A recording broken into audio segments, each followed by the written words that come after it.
शुक्रवारी माहूर येथे पुणे येथील लास्य नृत्यालयात महिला कलावंतांनी अप्रतिम लास्य नृत्य सादर करून श्री रेणुका देवीचा संगीत सेवेचा दरबार गाजविला। भाविकांनी या लास्य नृत्याला चांगला प्रतिसाद देत प्रचंड टाळ्यांची दाद दिली।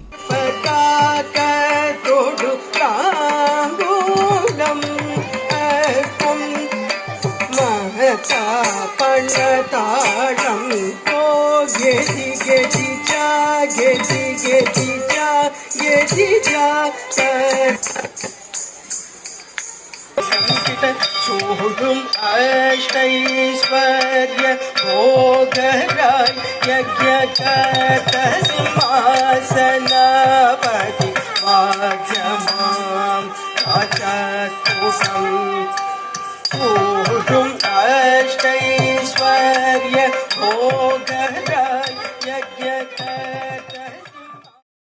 माहूर गडावर शुक्रवारी 6वी माळ चढवण्यात आली। सायंकाळच्या दुसऱ्या संगीत सेवेत पुणे येथील लास्य नृत्याचा कार्यक्रम आयोजित करण्यात आला होता। सायंकाळी 7 वाजता दीप प्रज्वलन करून कार्यक्रमाची सुरुवात करण्यात आली। पुणे येथील लास्य नृत्यालयाच्या प्रमुख मैत्रीय प्रसाद बापट, सेजल इमानदार, वाघ, विलास कुलकर्णी, श्रुती भिलवडकर, प्राजक्ता डीके, कल्याणी साळेकर, हेमांगी ठाकूर, तोड्या मंगल नवसंधी, कौतवकम, ब्रह्म, इंद्र, अग्नि, यम, नित्रप्रथी, वरुण, वायू, कुबेर, ईशान्य संधी, जतिस्वम, नवरस, नवराग वर्णम विष्णुस्रोत, तिलांना हे नृत्य प्रकार अप्रतिम व बहारदारपणे सादरीकरण करण्यात आले।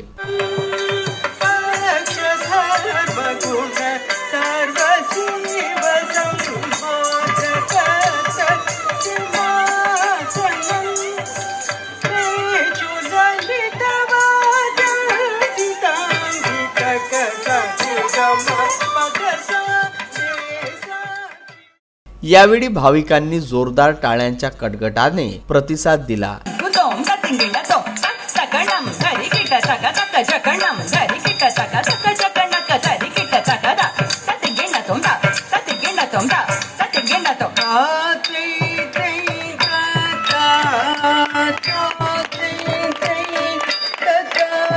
श्री रेणुका देवी संस्थान यांच्या वतीने लास्य नृत्यालयाच्या कलावंतांना सन्मान चिन्ह, प्रशस्तीपत्र व प्रसाद भेट देऊन वाशिमच्या मुख्य न्यायदंडाधिकारी एस फुलबादे यांनी सन्मान केला।